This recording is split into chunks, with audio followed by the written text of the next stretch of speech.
referring to your daily doses of optimism and how companies are stepping up and shifting, what, if you had to narrow it down to one thing, what would be the single biggest factor that would affect that customer experience?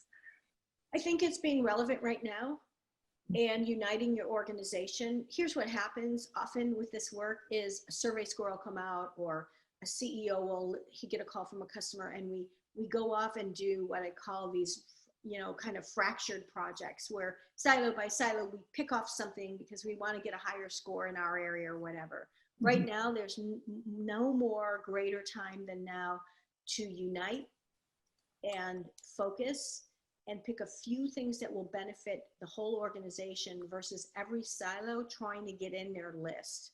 And that's where we're seeing, again, this is a wonderful behavior that we've always yearned for in customer experience in this world, is to deliver what I call a one company experience.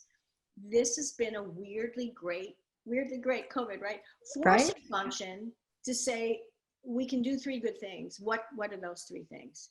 So one company, focus, and humanity. That's the triumvirate. That's the secret recipe right now. Which is so ironic. You'd think with all of us distance that would be harder than ever. Right. Remarkable to see companies do that. It really is. Now, it does take bravery. And the other thing that we're finding is really important is totally brutally fearless honesty with your employees. We're all living in a world of what's going to come next, we don't know. And if you don't communicate with your employees and or your customers, they're going to fill in that black hole. They're going to surmise what's coming next or what's happening to them. And if you've got a lot of worried employees sitting around, that vibe is going to pass on to your customer. So that's the other wonderful thing is, what's on the inside shows up on the outside.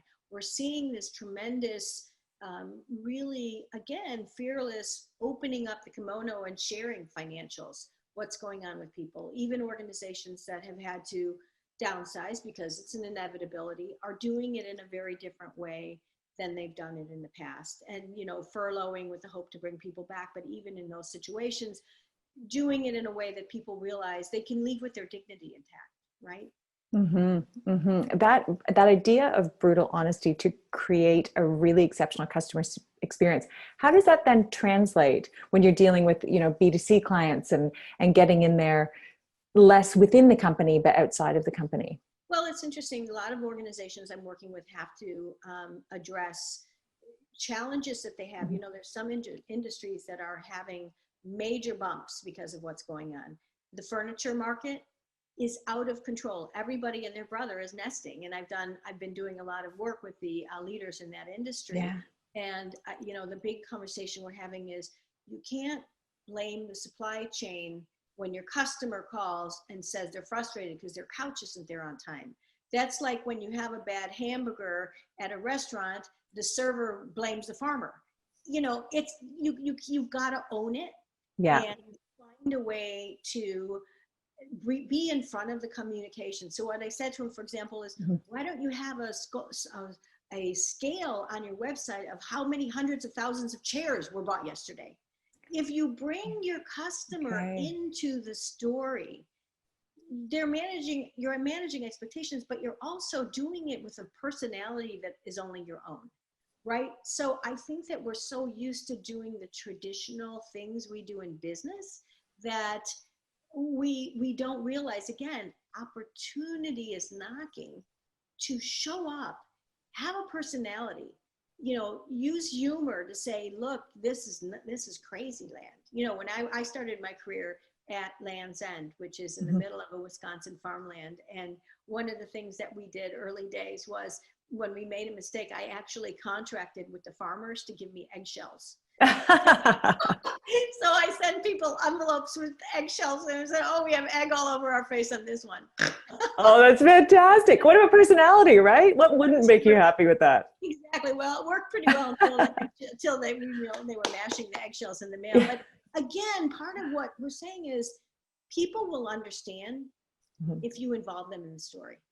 If all they get is an after the fact, or you have to put the monkeys on their back to chase it, to find it, to understand where it is. Now what happens, and I talk about this a lot in my last book called When You Do That to Your Mother, what people remember is the effort to receive the service or the experience versus the actual experience that you deliver. And that defines you. The effort defines you versus the outcome that you're looking to achieve. Well, and that really goes back to your memory piece, doesn't it? That's What are right. you remembering, the experience versus the actual logistics of A Yes. to B? Yes, Professor Kahneman, who is the big guru for all of us on memory, calls it there's a big thing around peak end rule, which is the beginning and the end are really your opportunities. And what's fascinating, I've been doing a lot of speaking and just did a big speech with an organization yesterday. Even in a virtual world, your hello and your goodbye, whether it's in person, how do you end a chat? What does your packing slip say? You know, this is an opportunity to cut through. You know, going back all the way to Land's End again, you know, that's where I got my chops in doing this work. Our thing was like sticking your hand out of the box and saying, hey, we're here. We're so happy you're here too. In fact, one of the things that we did was when we started the kids business, we printed the biggest shipping boxes with the head and the tail of a cow, a sheep, and a horse. You could ride the Land's End logo box all over the house. And again, there's an opportunity. Fantastic. Yeah.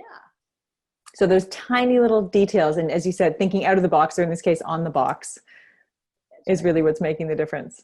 It is, you know, and all of us, what's interesting about now is all of us are pulling back to how we were raised, to what our memories are, to who we are, to what's the most important. Connect with that.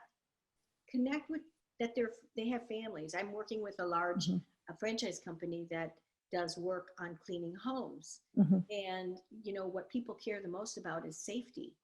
So, you know, elevate your people as customer peace of mind artists and leave little notes around the house of what you did to sterilize or take care of things. And again, when you rise and raise what you do to this connection to our emotional state of being right now, it will click in. It will click in. Fantastic tips, Jeanne. Thank you so much for joining us today.